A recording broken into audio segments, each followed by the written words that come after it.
Hello, I'm Chris. And I'm Cherie.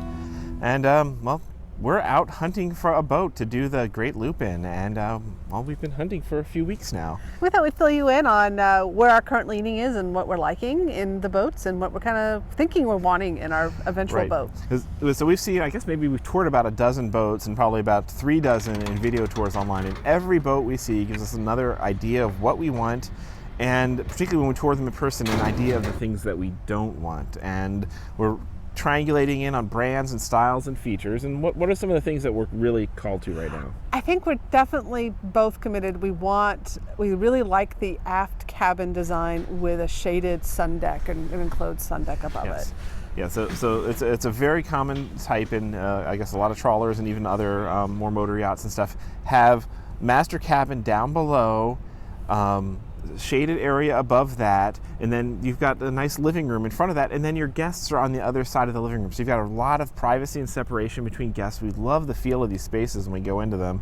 We don't like having all the bedrooms kind of crammed up into the bow. We do intend to be able to bring guests aboard for a week or two at a time, either family or friends. So we definitely want that separation of privacy. It's going to be a shift for us from our RVing life, where we don't really have room for a guest more than a night or two. And we want to be able to cruise with friends and family. So that is a shift. That is something we are looking more at, the boat being more of a condo-like for us, more house-like than our current RV. Right, and so we've also been focusing a lot on the quality of the interior space, because we still will be working. We still need a good place to hang out. We want air conditioning. We've had to rule out boats that don't have air conditioning. We want to have a comfortable inside to hang out. We know a lot of boaters, they're all about being out in the sun and out on the deck. And, well, we're not big time soak up the sun people, and B, we still want to be able to hang out inside and have the option of going outside. So we want good indoor-outdoor space, but we want our outdoor space to be shaded too. So and comfortable for sundowners. And we just saw one here at this marina where there's a small hot tub on the deck. And I'm like, yes, I want that. Yes, an inflatable space for an inflatable hot tub. This is good.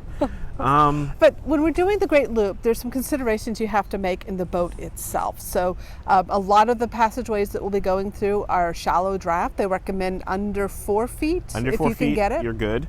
Under 5, you could still do most of the route, but under 4 feet, you don't have to stress nearly as much. And the less you have under the water, the better you are in any boat when you're doing coastal and inland cruising.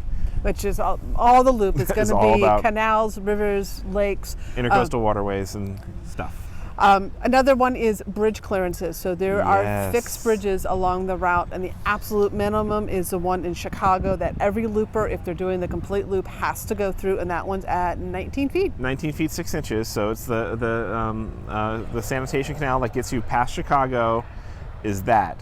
But we really want to do some of the alternate routes in the loop. So like one that we absolutely consider a must-do for us is we want to go up through Lake Champlain and up through Vermont and Burlington and come out in Montreal and just do that route. Just seems it's totally called to us. We explored it a little bit this past summer on land, and we want to be able to do that. But to do that, you have to get under a 17-foot bridges. So that brings it down. And then there's another passageway. So a lot of them, when you're coming through New York, you go through the Erie Canal, and there's one diversion that you can go up and stay within those bridge clearances. But if you want to do the Western Historic Erie Canal, which this gorgeous. One does. Oh my God! The Western Erie Canal is gorgeous. Lots of small towns who roll out the red carpet to cruisers. With, we've heard of some towns that have free hookups and free laundry and free Wi-Fi and free pizza even to welcome cruisers to their towns. And he's all about the free pizza. but the bridges on that one, 15 feet 6 inches. So that gets really tight, and a lot of boats won't do that. So we are starting to look at boats that that one's not essential. We consider that one a preference, nice to have, but we're willing to compromise on that one because there's so much more of the loop that's amazing to explore that I'm sure that we will enjoy it regardless.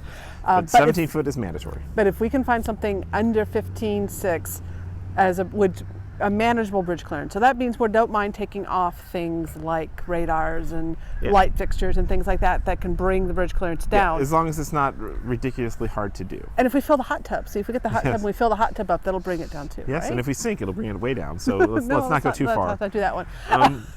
So we're hunting for a boat that'll fit through the loop. We're hunting for aft cabin style. We're hunting for a nice, good shaded sun deck. We want to.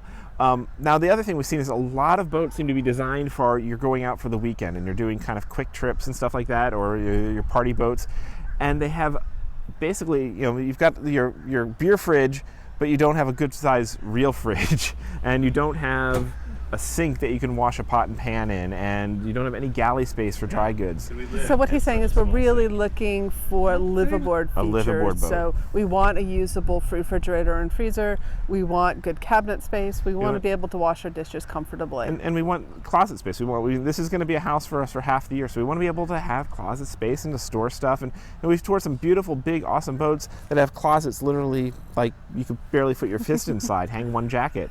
So the style of boat that we're really leaning towards are motor yachts and trawler styles. Yes. There's cruising catamarans that definitely meet those criteria, but we're finding the space is very compromised for the living space. We've already done our small. And for our budget. Well, they are in our budget, but they have a lot of compromise in living space. We've already done our minimalist small living space. We really want comfortable, livable areas. We've done 10 years on the road in RVs. We are ready for something that feels more like a house or a condo. We don't want to have to crawl into a little cave to go to bed at night and stuff. And some of the boats have that. And I want seating that's more than just a dinette. So yes. So the cruising catamarans are probably not going to make the list. The smaller, more affordable cruising catamarans. Exactly. The bigger ones we can't touch. So, yes. Well, we can touch them, but they charge too much.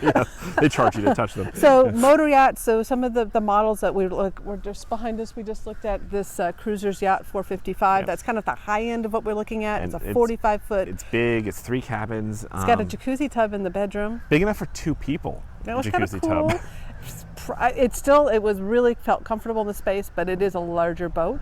We also just looked at a Sea Ray 420, which is more of a mass-produced one. Yep. The layout actually felt really nice on it, so we're going to go research that some more. We've looked at some Carvers. The 396, the general layout really suited us, but the galley really didn't have a liveaboard feel. It had much more of a weekender feel, but then we got a chance to tour Carver 405, which is basically the same boat, but with more of a liveaboard styling, a little bit less sleek and more focused on liveaboard.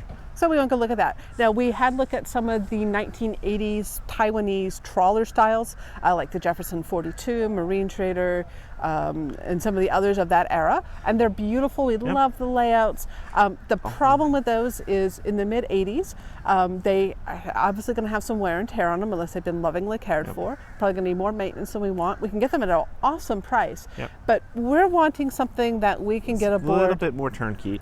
And well, yeah, some of these old boats can be, but we gotta know that we really trust their history. If we really find the cream puff of one, if you will, we're very open to it, but we're not willing to take on a big project. Boats are a project. We're not deluding ourselves there. We don't want to take on an extra project of restoring a vintage. We've done that with the bus. We're not looking to do that with the boat. We don't want to have to immediately dive into undoing 1980s decor and color schemes and stuff, which we've seen some beautiful boats from that era but it's just the valence colors. But those styles in that era are staying on the list for looking at, especially if some awesome ones, well-maintained ones come up on the radar. We are open to them, but we're also being realistic that in our time frame, we don't have years to be looking for the diamond in the rough. And so going with the more mass-produced, newer boats is probably where we're going to be leaning more of our searching on, just so that we can get on the water sooner and have something that has more resale value when we get done. But ask us again in 2 weeks and everything might have changed. Every time we tour a boat, our thoughts change a little bit. So we're out hunting and we're going to keep hunting and we're having a good time. Yeah, we're currently in Wilmington, North Carolina, where we just toured a couple of boats here at this marina. We're going to be in Charleston soon, and then we'll be entering into Florida. We're still considering ourselves in the research phase and learning what we like, talking to cruisers. We just went to a rendezvous. We got to talk with a lot of long-term liveaboards, many who have done the loop. So we're still researching, but we really think that here over the next month or two, we're going to start really transitioning into serious boat shopping mode, hopefully putting some offers in by the end of the year, maybe as soon as the end of the year. As soon as the end of the year, because once we hit Florida, Florida's the boat capital. There's a lot of different boats to look at and a lot of options, and we can start making some offers. So we're not dragging this out, and by but we're not going to rush it unnecessarily either. So. Absolutely not. But yeah, the mariners get in trouble when they rush anything, buying a boat or picking your days to sail. So but ideally, we would love to be at least living aboard our boat by spring, even if that means in a marina for a month or two and hiring some captains to get used to it. So train ourselves. We're going to do this very in our normal way, cautious but cautious but adventurous. That perfect balance is what we aim for. So we'll keep you updated on what we find, but that's where our thoughts are right now.